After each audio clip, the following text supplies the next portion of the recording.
ओम शांति। अॼु जी मुंहिंजी तारीख़ आहे 17/6/2026। मिठा मिठा बाप दादा चवनि था मीठे मीठे ॿार सूर्यवंशी राजपथ पाइण लाइ पंहिंजो सभु कुझु बाप ते स्वाहा करो। सूर्यवंशी राजपथ अर्थात एयर कंडीशन टिकट। प्रश्न आहे, हिन दुनिया में तव्हां ॿारनि सां अधिक ख़ुशनसीब केर बि न आहे, कीअं? उत्तर आहे, तव्हां ॿारनि जे सम्मुख बेहद जो बाप आहे। उन्हनि सां तव्हांखे बेहद जो वरसो मिलंदो आहे। तव्हां हिन समय बेहद बाप, टीचर ऐं सतगुरु जा ठही करे उन सां बेहद जी प्राप्ति कंदा आहियो। दुनिया वारा त हुननि खे ॼाणंदा ई न आहिनि त तव्हां जहिड़ो ख़ुशनसीब कीअं थी सघंदा आहिनि। सोचो, भॻवानु हिन सृष्टि ते आया आहिनि ऐं उन्हनि खे असां पहचाने करे वरसो था वठूं। गीता, वॾो ख़ुशनसीब आहियां। ओम शांति। ब्राह्मण कुलभूषण ॿार ॼाणंदा आहिनि कि हाणे असां ब्राह्मण संप्रदाय जा आहियूं, पोइ दैवी संप्रदाय जा ठहींदासीं। ॿारनि खे बाप वेही सम्झाईंदा आहिनि, जबकि बेहद जो बाप सम्मुख आहे। उन्हनि सां बेहद जो वरसो मिलंदो आहे। बाक़ी ॿियो छा खपे? भक्ति मार्ग कॾहिं खां हलंदो आहे, इहे कंहिंखे पतो न आहे। भक्ति मार्ग वारा भगत भगवान खे अथवा ब्राइडग्रूम खे यादि कंदा आहिनि, परंतु वंडर आहे कि उन्हनि खे ॼाणंदा ई न आहिनि। ईअं कॾहिं ॾिठो कि सजनी साजन खे न ॼाणे त असां आत्मा सजनी शिव साजन न त यादि करे कीअं सघंदा आहिनि। भॻवानु त सभिनि जो बाप ठहियो। ॿार बाप खे यादि कंदा आहिनि, परंतु पहचान बग़ैर यादि करणु सभु व्यर्थ थी वेंदो आहे। हिन करे यादि करण सां कोई फ़ाइदो न निकिरंदो आहे। यादि कंदा कोई बि हुन एम ऑब्जेक्ट खे पतो न आहे। यादि कंदे कोई बि हुन एम ऑब्जेक्ट खे पतो न आहे।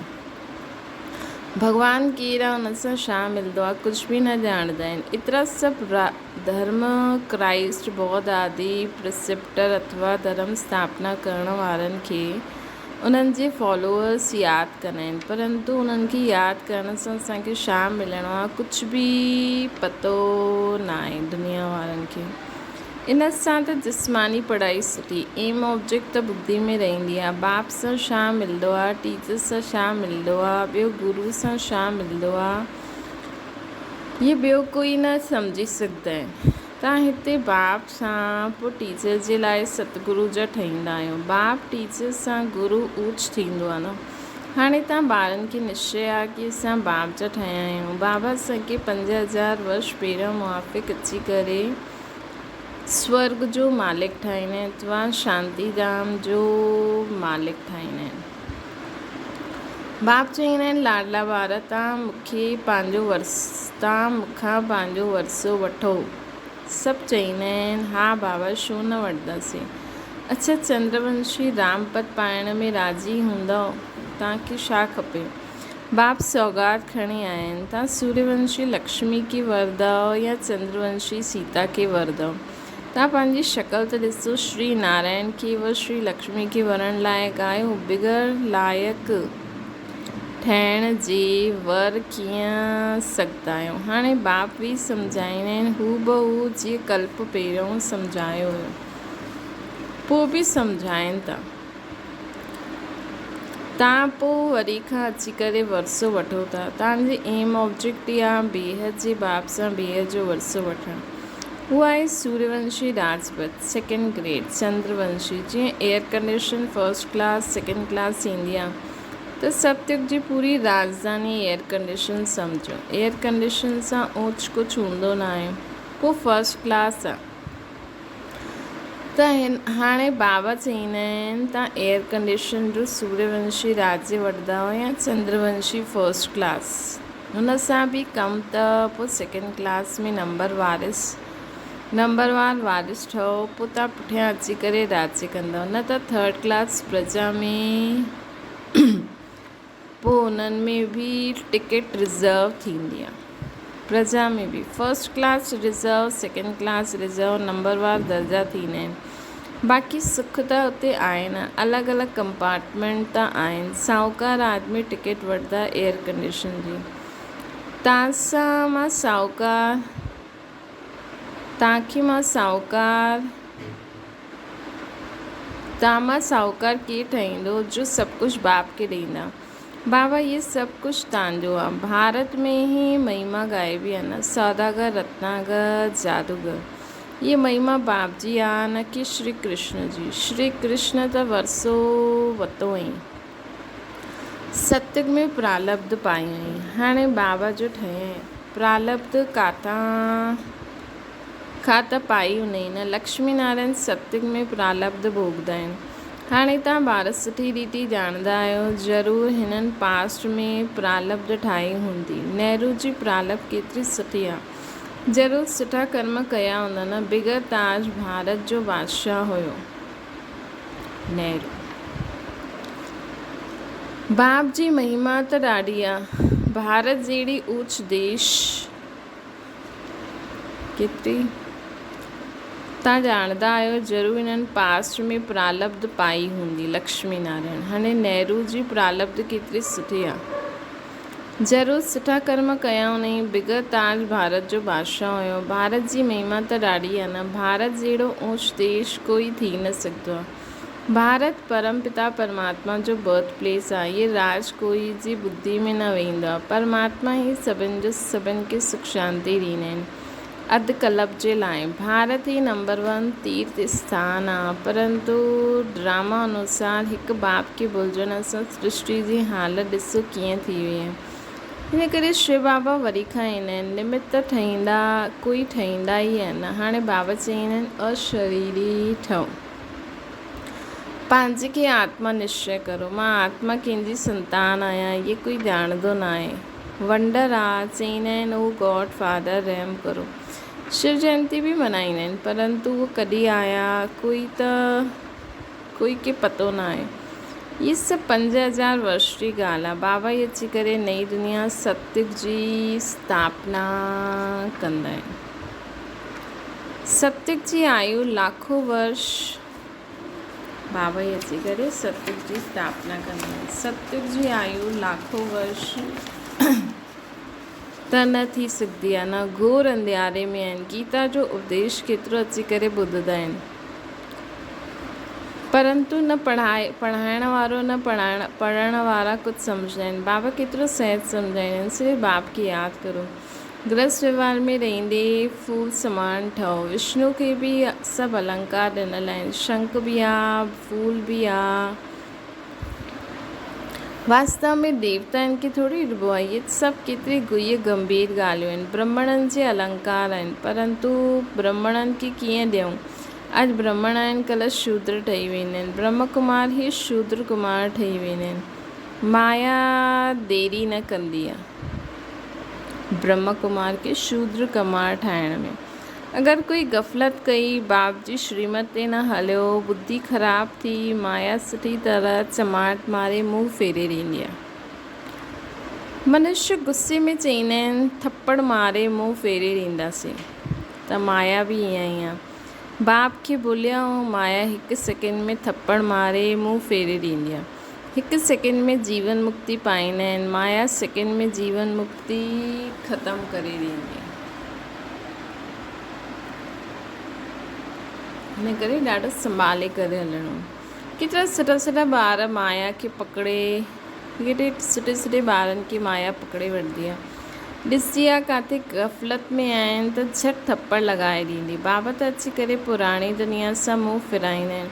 लौकिक बाप कोई ग़रीब हूंदो आहे, पुराणी झोपड़ी में रहंदा आहिनि, पोइ नया ठाहींदा आहिनि त ॿारनि जी बुद्धि में वेंदो आहे बसि हाणे नयो मकान तयारु थींदो, असां वञी करे वेहींदासीं या पुराणो तोड़े ॾींदासीं। हाणे बाप तव्हांजे लाइ हथेली ते विश्व अथवा वैकुंठ लाहियो आहे। चईंदा आहिनि लाडला ॿार आत्माउनि सां ॻाल्हियूं कंदा आहिनि। हिन अखियुनि द्वारा तव्हां ॿार खे ॾिसनि था। बाप सम्झाईंदा आहिनि मां बि ड्रामा जे वश आहियां। ईअं न, ड्रामा जे बग़ैर कुझु करे सघंदो आहे न। ॿार बीमार पईंदा आहिनि, हीअं न मां ठीकु करे छॾियां, ऑपरेशन करण सां छुड़ाए छॾियां, न करम भोग त भोगणो ई आहे न। तव्हांजे मथां बोझो ॾाढो आहे, छो जी तव्हां सभिनि खां पुराणा आहियो। सतो प्रधान सां हिकदमि तमो प्रधान ठहिया आहियूं। हाणे तव्हां ॿारनि खे बाप मिलियो आहे त बाप सां वरसो वठिणो खपे। तव्हां ॼाणंदा आहियो कल्प कल्प ड्रामा अनुसार असां बाप खां वरसो वठंदा आहियूं।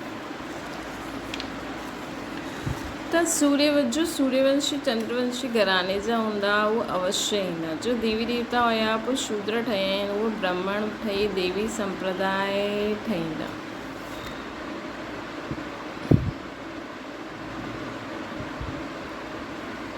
ये ॻाल्हियूं बाबा बग़ैर कोई सम्झाए न सघंदा आहिनि। बाप खे तव्हां ॿार केतिरा मिठा लॻंदा आहियो। चईंदा आहिनि तव्हां उहे ई कल्प पहिरियों वारा मुंहिंजा ॿार आहियो, मां कल्प कल्प तव्हांखे अची करे पढ़ाईंदा।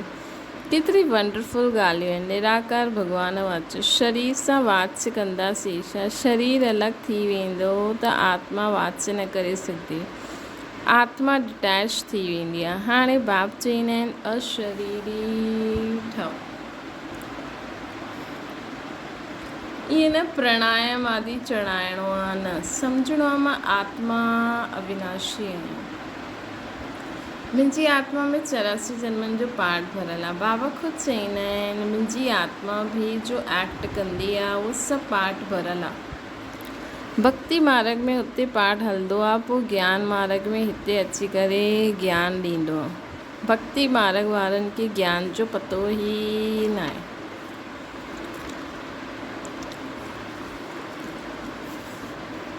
है न। भक्ति मार्ग वारनि खे ज्ञान जो पतो ई न आहे।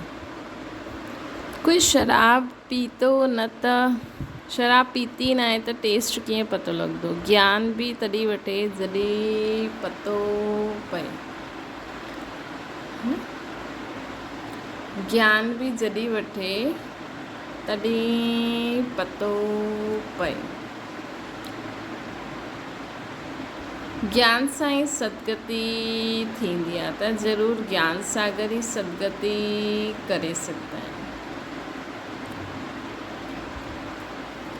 बाप चईंदा आहिनि मां सर्व जो सदगति दाता आहियां, सर्वोदया लीडर आहियां न।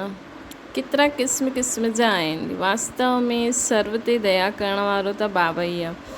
बाप सां चईंदा आहिनि हे भॻवान रहम करो, त सभु ते रहम उहो कंदा आहिनि, बाक़ी सभु आहिनि हद जे रहम करण वारा। बाप त सॼी दुनिया खे सतो प्रधान ठाहींदा आहिनि, उन्हनि में तत्व बि सतो प्रधान ठही वेंदा आहिनि। इहे कमु परमात्मा जो ई आहे, है न। बाबा ई अची करे हिन दुनिया में सर्व ते दया कंदा आहिनि, सभिनि खे क्षमा कंदा आहिनि, दया कंदा आहिनि ऐं सभिनि जो उद्धार बि कंदा आहिनि। त सर्वोदया जो अर्थ केतिरो वॾो आहे, सर्व ते दया करण वारो। और हिन दुनिया में सर्वोदया लीडर अलाए छा छा ठही वेठा आहिनि, अर्थ न सम्झंदा आहिनि न केतिरो वॾो आहे। सर्वोदया जो अर्थ केॾो वॾो आहे, हिकदमि सभु ते दया करे वठंदा आहिनि। स्वर्ग जी स्थापना में कोई दुखी न रहंदो आहे, हुते नंबर 1 फर्नीचर वैभव आदि मिलंदा आहिनि। दुख ॾियण वारो जानवर मक्खी आदि कोई हूंदो ई न। हुते बि वॾा आदमियुनि जे घर में केतिरी सफ़ाई रहंदी आहे, कॾहिं तव्हां मक्खी न ॾिसंदव, कोई मच्छर आदि घुसी न सघे। स्वर्ग में कोई जी ताक़त न जो अची सघे, गंद करण वारी कोई चीज़ हूंदी न, नेचुरल फूल आदि जी खुशबू रहंदी। तव्हांखे सूक्ष्म मतन में बाबा शुभी रस पिलाईंदा आहिनि। हाणे सूक्ष्म मतन में त कुझु बि न आहे, इहे सभु साक्षात्कार आहे। वैकुंठ में केतिरा सुठा सुठा फूल बगीचा आदि हूंदा आहिनि, सूक्ष्म मतन में थोरी बगीचो कोई रखियो आहे। इहे सभु साक्षात्कार आहे, हिते वेठे हुए सभु साक्षात्कार कंदा आहियो। गीत बि ॾाढो फर्स्ट क्लास आहे। तव्हां ॼाणंदा आहियो की बाबा मिलियो आहे, ॿियो छा खपे। बेहद जे बाप सां बेहद जो वरसो वठंदा आहियूं त बाबा खे केतिरो यादि करिणो पए। बाप जी मत मशहूरु आहे न, श्रीमत सां असां श्रेष्ठ ठहींदा आहियूं। शिव बाप जी मत मशहूरा श्रीमत असां श्रेष्ठ श्रेष्ठ ईंदा आहिनि। बाक़ी आहे आसुरी मत, हिन करे उहे ॼाणंदा न आहिनि कि सतयुग में सदैव सुख हुयो। लक्ष्मी नारायण जो ही राज्य हुयो। नंढेपन में उहे राधे कृष्ण हुया, उन्हनि जे चरित्र आदि कुझु न हुया। ये त भक्ति मार्ग में न शिव बाबा जे चरित्र ॾेखारिया आहिनि। स्वर्ग में त सभु ॿार वॾा फर्स्ट क्लास हूंदा, चंचलता जी कोई ॻाल्हि ई न हूंदी। अच्छा,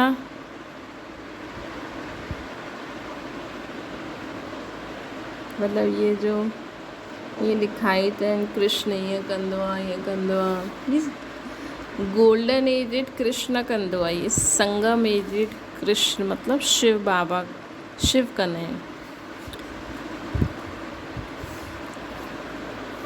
अच्छा, मीठी मीठी सिके लॾे ॿारनि प्रति माता पिता बाप दादा जो यादि प्यार ऐं गुड मॉर्निंग। रूहानी बाप जी से सभिनी रूहानी ॿारनि खे नमस्ते। असांजी बि रूहानी माता पिता बाप दादा खे यादि प्यार गुड मॉर्निंग ऐं नमस्ते। धारणा जे लाइ मुख्य साथ, जॾहिं हिन पुराणी दुनिया सां मुंहुं फेरे वठंदव त अहिड़ी कोई गफ़लत न करणी आहे जो माया पंहिंजी तरफ़ मुंहुं करे। श्रीमत जी अवज्ञा न करणी आहे। बाप सां पूरो वरसो वठिणो है न। श्रीमत जे विपरीत कोई कर्म न करिणो आहे। बाप सां पूरो वरसो वठिणो आहे। तो ये ध्यानु रखें। पुरानी दुनिया सां मुंहुं मोड़े छॾियो त श्रीमत जे विपरीत कोई कमु न करिणो आहे। बाप सां पंहिंजो सभु कुझु सुवाह करे पको वारिस ठही सत्य जी एयर कंडीशन जी टिकट वठणी आहे। एम ऑब्जेक्ट खे बुद्धि में रखी पुरुषार्थ करिणो। वरदाना स्वस्थिति द्वारा सर्व परिस्थितियुनि जो सामनो करण वारा अव्यक्त स्थिति जे अभ्यासी ठहो। जॾहिं अव्यक्त स्थिति जे अभ्यास जे आदत ठही वेंदी तॾहिं स्वस्थिति द्वारा परिस्थिति जो सामनो करे सघंदा। ऐं ये आदत अदालत में वञण सां बचाए ॾींदी आहे। जॾहिं अव्यक्त स्थिति में स्थिति न, हिन करे हिन अभ्यास खे हाणे नेचुरल ऐं नेचर ठाहियो। जॾहिं नेचुरल क्लाइमेटीज़ तॾहिं नेचुरल क्लैमिटीज़ थींदी।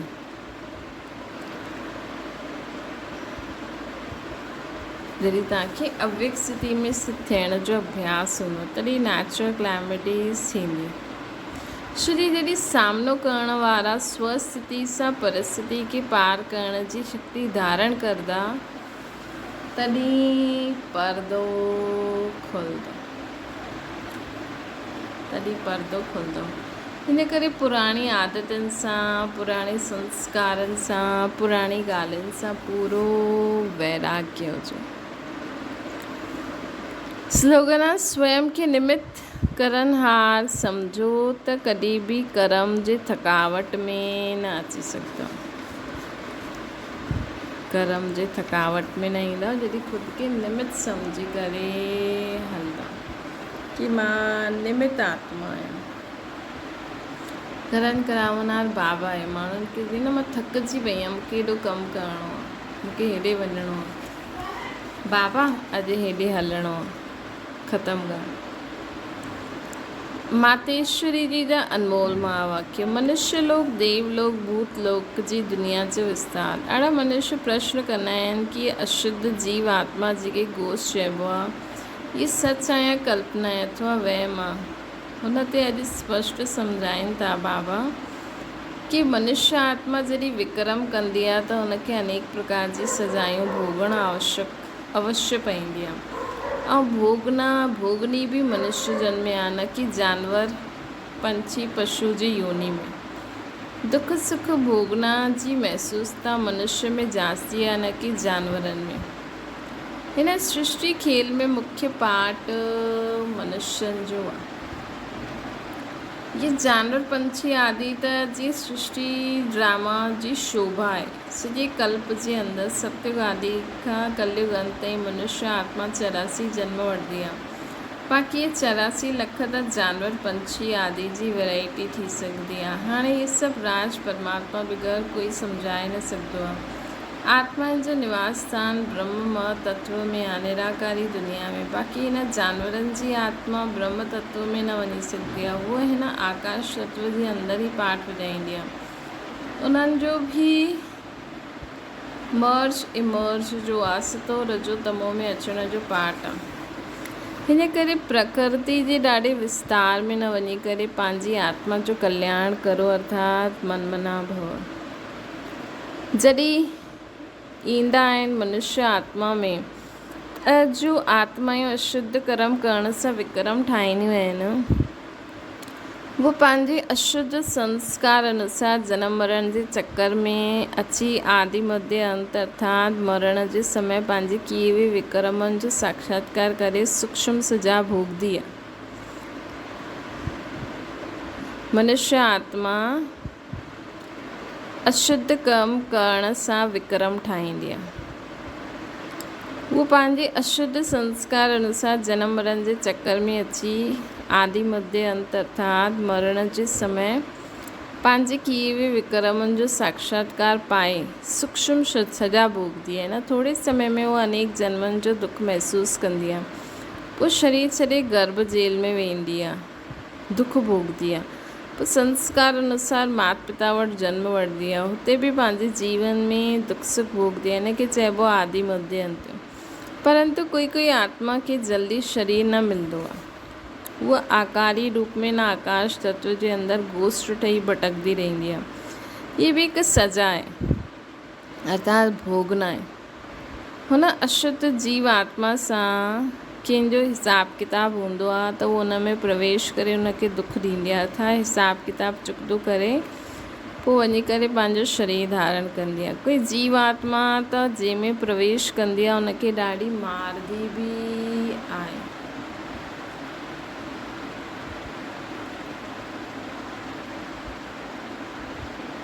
ॾाढो कष्ट ॾींदी आहे। परंतु ये सभु हिसाब किताब जे अंदरि भोगना जो प्रकार आहे, जो सभी मनुष्य तन में ही दुख सुख महसूस थींदो आहे।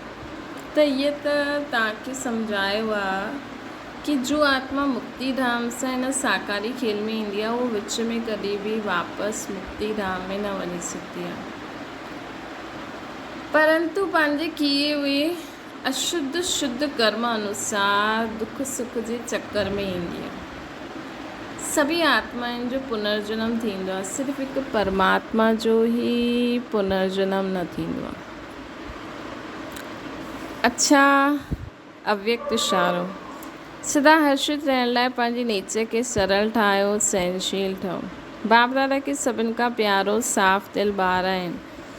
साफ़ दिलि सदा बाप दादा जे दिलि तक नशीन रहंदा आहिनि। उहो वृत्ति में, दृष्टि में, बोल में, संबंध संपर्क में सरल ऐं स्पष्ट हिकु समान ॾेखारे में ॾींदा आहिनि। जेका साफ़ दिलि हूंदा आहिनि,